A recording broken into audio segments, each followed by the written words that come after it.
Ik denk dat voor mij was het bezoek aan de wijngaard. En de wijngaard was maar één onderdeel daarvan. Het heet winery. Maar wat daar gebeurt is veel meer. Er wordt ook koffie gemaakt, er wordt rum gemaakt, er wordt grote kippenboerderij.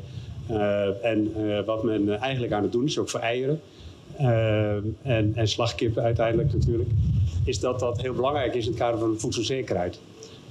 En dat is denk ik voor een land als Aruba, wat uiteindelijk een eiland is, wat heel veel moet importeren, ontzettend belangrijk dat er een beweging in gang is gezet.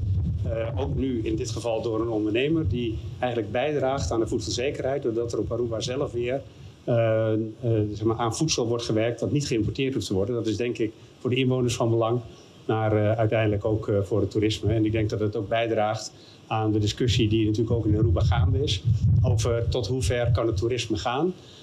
Op een manier die nog steeds ook goed is voor de bevolking van Aruba en ook goed is voor de natuur in dit land. Tegelijkertijd denk ik dat het ook goed is dat ik gesprekken heb met de premiers en ministers en statenleden hier in Aruba. Omdat ik daarmee ook duidelijk maak dat ik de bestuurders in het land belangrijk vind. Dat dat ook belangrijke partijen zijn waarmee Nederland graag wil samenwerken. En ik vertaal de term win-win, zoals die hier op Aruba hebben geconstateerd, veelvuldig gebruikt wordt. Als een manier dat Nederland en Aruba binnen het Koninkrijk op een gelijkwaardige samen met elkaar samenwerken. En ik denk dat dat de essentie is, natuurlijk een iets andere manier dan is ingevuld met de woorden win-win. Maar uiteindelijk gaat het om een gelijkwaardige samenwerking. Ik denk dat vanuit diezelfde gelijkwaardigheid en vanuit het belang van het Koninkrijk om het Koninkrijk veilig te houden en daar ook alle inwoners in het Koninkrijk bestaanszekerheid te geven en veilig te houden, is het denk ik belangrijk dat het land Aruba ook zoveel mogelijk zelfredzaam is. En waar ik ook net in het begin over sprak. En dat het dan ook belangrijk is dat bijvoorbeeld met Colombia, als dat kan, de relaties worden vormgegeven.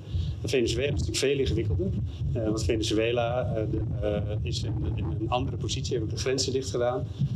Dus daar is het toch een veel ingewikkelder situatie dan met betrekking tot Colombia. Ik denk dat dat ook in de discussies met de staatssecretaris op dit moment een van de onderdelen is om te kijken hoe we met elkaar, zowel via de Rijkswet als ik weet dat in Aruba ook wordt gesproken over een investeringsfonds, om te kijken op welke manier dat kan worden vormgegeven, zodat uiteindelijk ook Aruba in belangrijke mate ook duurzaam kan investeren in de ontwikkeling van het land.